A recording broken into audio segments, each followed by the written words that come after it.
Memang sejak awal sebenarnya Dokter Tifa itu tenang saja. Yang ditarget itu saya kok. Tapi saya akan tetap lawan itu dan kita akan bongkar ijazah palsu itu. Demikian putusan yang diambil oleh majelis atas perlawanan dari terdakwa melalui tim advokatnya. Kepada penuntut umum bisa menggunakan ketentuan pasal 206 ayat 4 untuk melakukan perlawanan atau akan menggunakan pasal 75 ayat 4 KUHP. Demikian terdakwa ya.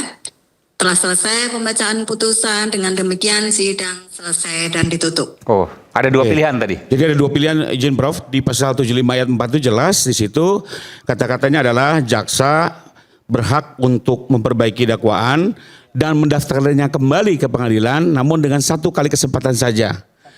Manakala nanti setelah didaftarkan kembali teman-teman PH kembali mengajukan eksepsi, maka eksepsi ini tidak lagi dipertimbangkan dalam putusan setelah tapi diselesaikan dalam putusan akhir.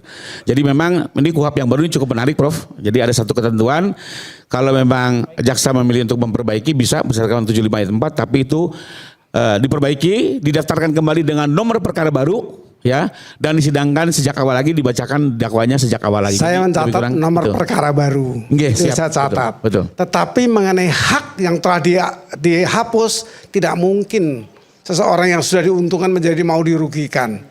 Ini jadi saya milih yang kedua, artinya dengan nomor baru, registrasi baru. Oke. Tapi ini pilihan ya, artinya jaksa bisa memilih yang manapun. Pilihan yang tidak mungkin dipilih. Gimana, Tidak mungkin dipilih karena sudah nyaman, tidak lagi dipersoalkan. Tapi kan pengendalinya jaksa. Ya. Kalau jaksa mengajukan lagi? Pemiliknya jaksa, pengendalinya hakim. Oke. Kemudian yang bersangkutan boleh memilih. Yang bersangkutan mau milih maju lagi apa Dokter tidak. Tifa bisa memilih? Bisa memilih. Oh, Pilihannya kalaupun kan misalnya dua jaksa memberikan dakwaan baru, Dokter Tifa tetap punya pilihan. Dokter Tifa sudah punya kebebasan. Oke, hari ini bebas. Kalau nomor baru memang boleh. Kalau nomor baru tadi saya katakan registrasi tadi yang dipersoalkan itu memang boleh. Arah saya ke sana karena ini baru, kesalahan jaksa diperbaiki, kemudian yang lain menjadi baru. Kalau baru berarti penyidik baru. Artinya harus dari proses nol lagi. Proses nol lagi. Oke, ini menurut Prof ya. Makanya gelap gulita lah nanti semua. Keluar biasa. Dan kalau seandainya ini dipaksakan untuk kemudian diterdakwa lah, kemudian disidangkan, hak Dokter Tifa? Iya, untuk boleh? protes. Hak Dokter Tifa? Ya tentu untuk melawan lagi. Walaupun dibilang tidak boleh mengenai itu, tapi mengenai baru berhak sekali. Ya. Oke. Hak ajasi. Jadi posisinya akan lebih kuat nanti di sidang 6 Agustus Dokter Karena Tifa. sudah pernah dibebaskan. Iya. Oh, bahasa dibebaskan? Ya karena dicabut. Kan dibebaskan dari semua dakwaan, bebas. Oke. Kan bebas batal demi hukum. Artinya bebas dari semua dakwaan itu, menarik, tapi menarik. penuntutan tidak gugur. Sidang tanggal 6 Agustus akan Penuntutan menjadi kan sangat tidak gugur. menarik karena berbeda Harus dengan dari sidang dakwaan yang sebelumnya. pertama, bukan dari dakwaan yang ini. Luar biasa. Prof nanti datang ke sana? Silakan Dokter Tifa. Iya, begini ya. Jadi saya mau mencoba melakukan kilas balik singkat aja ya. 455 hari ini. Jadi pada saat keputusan tanggal 23 Juli 2026 waktu itu tepat 450 hari. Saya hitung sejak 30 April 2025 ketika Pak Joko Widodo itu melaporkan saya dan kawan-kawan. Ya itu 450 hari. Dan hari itu menurut saya penuh berkah ya. Kenapa? Sekali lagi kita melihat bahwa ternyata hukum tidak mati di negara tercinta ini. Hukum betul-betul tegak berdiri.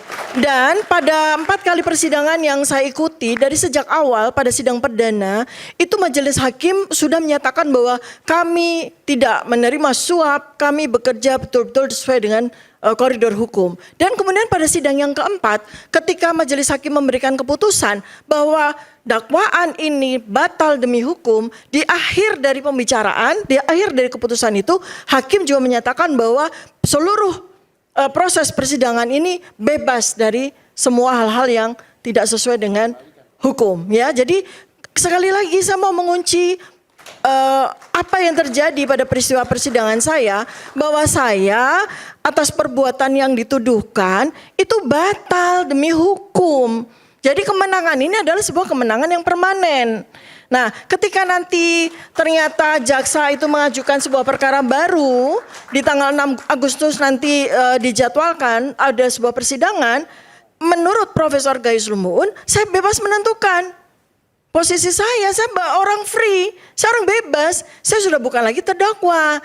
Jadi pada saat tanggal 7 November 2025, ketika saya ditetapkan sebagai tersangka, kemudian pelimpahan berkas di tanggal 22 Juni 2026, saya menjadi terdakwa, otomatis tersangka saya udah lepas. Saya berubah menjadi terdakwa. Ketika kemarin tanggal 23 Juli 2026 itu, saya dinyatakan perkara saya itu bebas batal demi hukum, ya terdakwa saya udah hilang. Jadi saya besok datang insya Allah ya 6 Agustus 2026 itu sebagai orang bebas. Dan tentu saja dengan kebebasan itu saya bebas menentukan saya akan duduk di mana. Nah ini menarik kan? Menarik. Karena saya tidak punya kewajiban untuk duduk di tengah-tengah itu. Nanti Dokter Tifa akan menyampaikan kepada hakim pernyataan ini. Oh ya tentu saja kan, karena Oke. kita harus jelas ini kan. Kalau seandainya didudukan di terdakwa, maka kurang lebih Dokter Tifa akan menyampaikan bahwa saya keberatan. Oh iya, karena saya bukan terdakwa lagi. Ini adalah nomor perkara yang berbeda. Saya menjadi terdakwa pada nomor perkara 301. Nomor perkara 301 itu sudah hilang. Sudah hilang. Ya, berkas sudah dikembalikan. Nah, besok tanggal 6 Agustus 2026 saya akan diundang pada perkara yang baru. Di mana perkara yang baru itu saya bukan lagi terdakwa, bukan lagi tersangka, apapun itu. Ya saya pengunjung aja yang diundang sama pengadilan begitu ya, seperti itu. Jadi itu kita jelas ya, kita clear. Ini kita belajarnya luar biasa gitu. Nah, kemudian berikutnya saya sampaikan bahwa sekali lagi ya, mohon agar jangan kecewa seluruh masyarakat Indonesia bahwa memang sidang ini ya itu menyidangkan laporan polisi atas tuduhan saya melakukan pencemaran nama baik, melakukan fitnah dan melakukan manipulasi, apalagi itu kan gitu ya, pasal 3235 itu yang benar-benar lemah secara mau diapain juga itu lemah kan begitu ya. Nah, jadi coba bayangkan. Pada saat laporan polisi itu dibuat tanggal 30 April 2026 itu isinya ada 8 pasal. 2025. Dan 2025 ya, itu isinya ada 8 pasal dan itu tumpuk-tumpuk. Artinya tuh pasal berlapis begitu. Tapi setelah 450 hari, setelah 1 tahun lebih ya, itu gugur satu-satu. Gugur satu-satu tinggal 4 pasal aja. Pasal yang sangat lemah. Sehingga ibarat kata tuh gini loh ya. Polda itu diberi tugas untuk mengais-ngais, untuk mencari-cari bukti-bukti bahwa saya betul-betul mencemarkan nama baik, saya melakukan fitnah, saya melakukan manipulasi dan sebagainya dengan terengah-engah, dengan terseok-seok selama 1 tahun, bayangkan. Mana ada sih Polda atau polisi itu harus cari-cari, mengkais-kais bukti-bukti selama 1 tahun lebih, kan jarang sekali atau bahkan mungkin belum pernah ada kan gitu. Nah kemudian setelah itu ibarat kata bahan-bahan seperti itu dipaksakan dimasak oleh Polda, lalu kemudian diberikan kepada Kejaksaan. Nah, diberikan kepada Kejaksaan ini menarik sekali loh, karena dikembalikan menurut undang-undang itu 14 hari, lalu 14 hari kemudian dikembalikan lagi ke Polda pada bulan Januari 2026. Tapi apa yang terjadi oleh Polda dikembalikan itu baru bulan Juni 2026. Jadi ibarat kata masakan-masakan ini udah ada yang basi, udah ada yang belatungan, ya, udah tidak bisa lagi dimasak lagi. Jadi bayangkan ya betapa lemahnya surat dakwaan itu. Jaksa ya itu sudah melakukan pekerjaannya secara profesional, berusaha dengan sekuat tenaganya dengan bahan-bahan yang sudah basi ini untuk menyajikan masakan itu ke hakim. Ya terang aja hakim suruh makan masakan yang udah basi, udah belatungan, ya nggak mau kan gitu. Otomatis ya dibuang begitu loh. Jadi analoginya tuh seperti itu. Maka kalau seandainya memang tidak puas jaksanya atau saksi pelapor dan sebagainya, ya silahkan cari lagi bahan lagi dari awal. Kemarin makanan yang basi itu udah dibuang sama hakim. Carilah masih segar, cari mulai dari awal gitu ya, seperti itu. Dan aduh alangkah sia-sianya ya, kita semua 280 juta rakyat itu udah tersandera loh selama 1 tahun lebih dan ternyata batal demi hukum. Masa iya kita mengizinkan sebuah proses dimulai lagi sementara bahannya kita sudah tahu kualitas bahannya seperti apa ya. Saya tambahin sedikit Mas Aiman. Ya. Jadi supaya jelas ya, supaya detail yang sampaikan Dr. Tifa. Jadi ini memang konspirasi yang jahat sekali. Ya, yang lapor bukan hanya Jokowi waktu itu. Ditambah para termul. Tadinya ada 5 termul yang lapor, ada 5. Dan laporannya itu hanya di Polda Metro Jaya. tapi ada di Polres Jakarta Selatan, ada yang Polres Jakarta Depok dan lain sebagainya. Pasal-pasal yang tadi disebut yang Dr. Tifa 8 itu termasuk diantaranya adalah 160 tadinya. Ada 160. Selain 310, 311. Kemudian ada 27A, ada 28. Kemudian ada juga selundupan pasal itu, pasal ITE 32 dan 35. Nah, seiring dengan pasal-pasal itu menjadi mati dan menjadi belatung tadi, kata Dr. Tifa, 5 termul ini pun gugur 2. Hanya tinggal Maret Samuel Sweken, Andi Kurniawan, dan Lecumanan. Mereka ini, yang mereka ajukan ini Prof, ini pasal-pasalnya tidak dipakai oleh jaksa. Jadi pasal-pasal ini iya termasuk 160 ke kami nggak ada, 27A nggak ada, 28 juga nggak ada. Jadi artinya mereka ini sudah merugikan negara, sudah menyulitkan polisi untuk membuat itu dan nggak ketemu. Makanya layak mereka itu sekarang ada terus terang. Tadi siang saya ke Pengadilan Jakarta Utara untuk menggugat salah satu dari termul-termul ini. Mereka melakukan tuduhan atau merasukan keterangan palsu di dalam akta, ya. Itu karena apa? Termasuk juga gugatan pidananya saya masukkan di Polda Metro Jaya. Sudah dari satu dari termul-termul ini. Artinya apa? Ini yang sudah dilakukan selama sekian hari ini, bahkan sekian tahun ya. 455 hari ini kami, saya dan Dr. Tifa, ya kami tinggal 2 karena yang satu sudah jadi pengkhianat, sudah jadi zombie itu ya. Ya itu akhirnya apa? Akhirnya jaksa harus bekerja keras. Dan memang sekarang kalau perkara Dr. Tifa ini kan sudah berubah. Jadi 301 kemudian sudah menang. Ya, kemudian akan direvisi jadi 354. Nah ini kan belum tentu bisa jalan itu 354 tuh enak aja gitu ya. Dan kemudian hal yang sama juga yang terjadi pada saya gitu. Jadi artinya enak aja gugatan saya itu sebenarnya sama dengan Dr. Tifa dakwaannya sudah dimasukkan Prof. Tapi kemudian ditarik lagi mau diganti gugatan yang baru. Lah ini kan itu tentu saja nanti saya tidak akan bocorkan di sini ya gitu. Mas Gafur nanti juga akan sampaikan sebagai kuasa hukum saya. Tapi artinya ini ada yang menarik karena tadinya itu sudah di register, kemudian ditarik lagi, kemudian dimasukkan lagi. Tapi saya ada hal yang lain. Ini mungkin teman-teman perlu lah tahu. Memang sejak awal sebenarnya Dr. Tifa itu tenang saja. Yang ditarget itu saya kok. Ya, gitu. Tahu dari mana Mas Roy? Apa? Tahu dari mana? Tahu lah gitu. Kan yang tersangkanya berdua. Iya. Bahkan ada 5 lagi. Betul. Tapi kan ini memang betul mungkin dugaan dari Mas Ferdinand sahabatku ini mungkin nanti akan benar. Ini akan disalah tapi belum tentu untuk saya besok. Putusan selanya. Bukan salah. Dakwaannya pun belum tentu akan salah. Dakwaannya bisa detail banget nanti. Ya, dan belum tentu putusan salah saya diterima.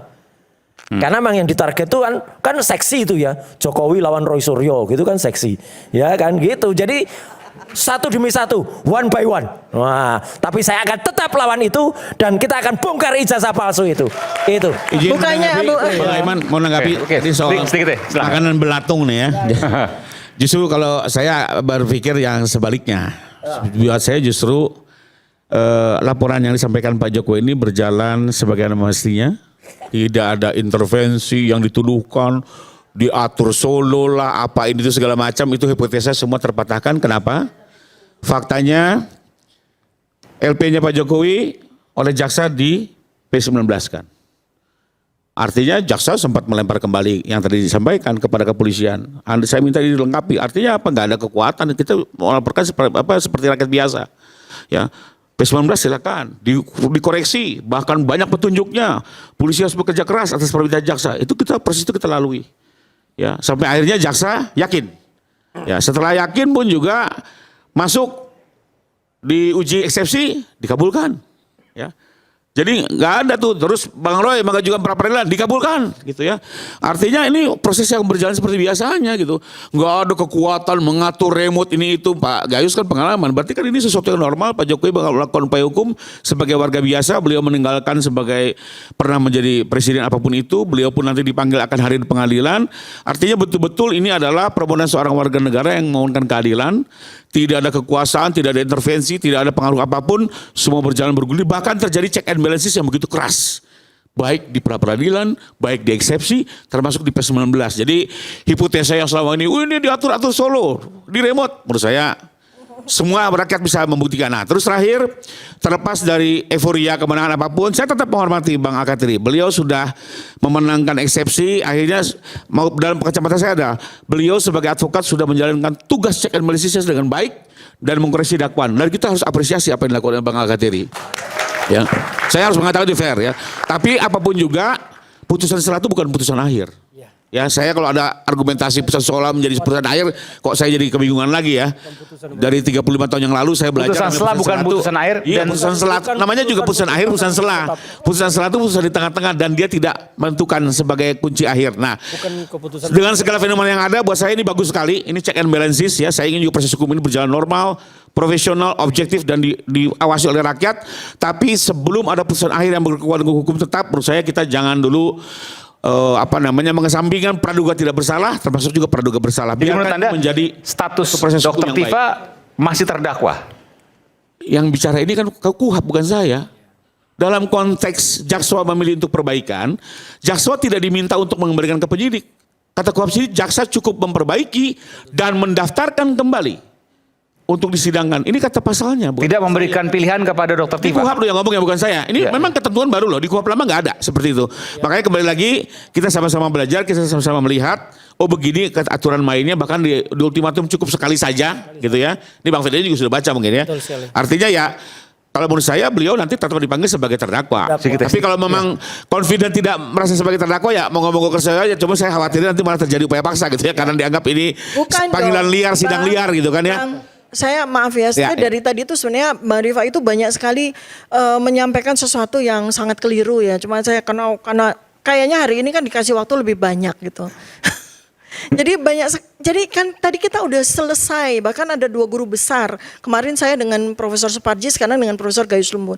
Jadi udah selesai ini, nomor pasal ini udah selesai. Saya sudah bebas dari terdakwa, dari tersangka. Lalu kemudian kalau kemudian ada perbaikan, ternyata kan nomor pasalnya beda. Nah sekarang kan menjadi persoalan, pertanyaan, lah saya datang sebagai apa kan gitu. Jadi ini harus jelas. Jangan katakan bahwa putusan selah itu bukan ada segalanya. Enggak, kemarin itu dakwaan 37 halaman itu batal demi hukum, selesai, tutup, gitu loh ya. Sebentar. Kasih kesempatan saya untuk bicara, boleh? Ya, sebentar, Mbak, izin sebentar supaya nyambung ya. Jadi yang saya perlu klarifikasi lagi ya, bahwa ketika kami bertiga tapi yang ketiga udah nggak ada gitu ya.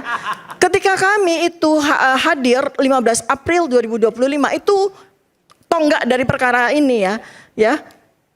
Saya perlu koreksi. UGM tidak mengeluarkan 1 lembar pun dokumen termasuk ijazah.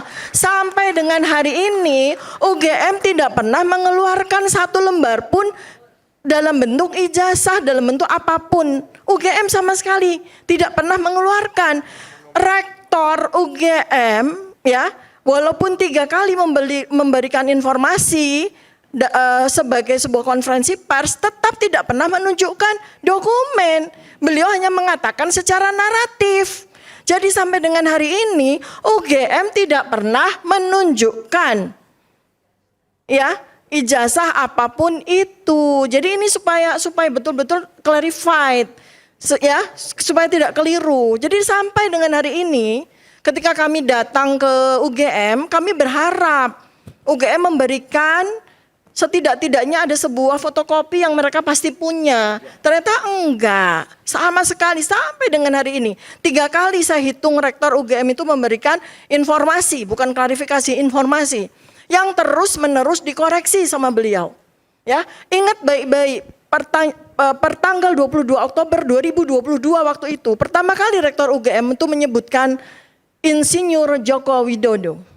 Ya, adalah lulusan Fakultas Kehutanan UGM tahun 2022 Oktober, saya ingat sekali.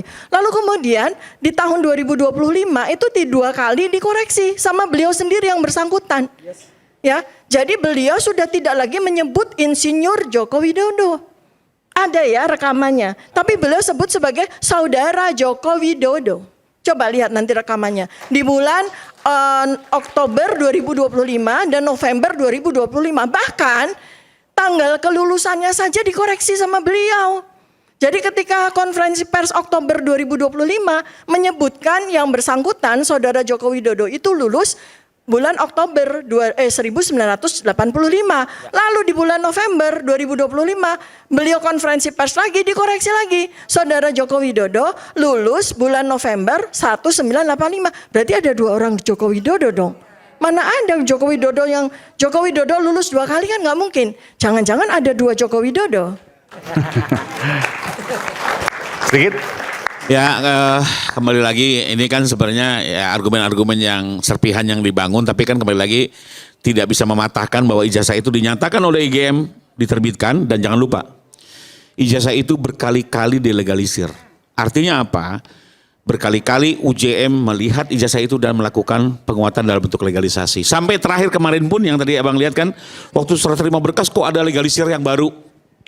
Itu permintaan penyidik untuk membuktikan bahwa UGM tetap mengesahkan keberadaan ijazah tersebut. Arti legalisir apa sih? Bahwa penerbit mengakui apa yang dilegalisir adalah sah sesuai produknya. Oke, kita bicara legalisir nanti selepas jeda. Saat lagi kami akan segera kembali.